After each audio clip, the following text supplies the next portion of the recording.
ഈശ്വരൻ ഇവിടേക്ക് വന്നിട്ടുണ്ടോ? ഇവിടെ വന്നോന്ന് മാത്രമല്ല, കുടിയിരിക്കുകയും ചെയ്തു. ഇവിടെ ഇപ്പോഴും ഉണ്ടോ? ഇവിടുന്ന് എല്ലാത്തിന്റെ തുടക്കം. ദൈവാംശമുള്ള കല്ലായിരിക്കും.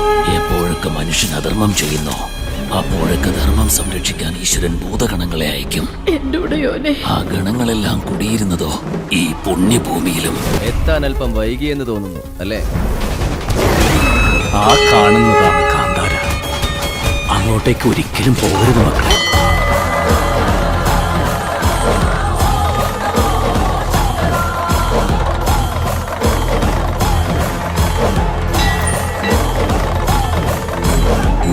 രാജാവ്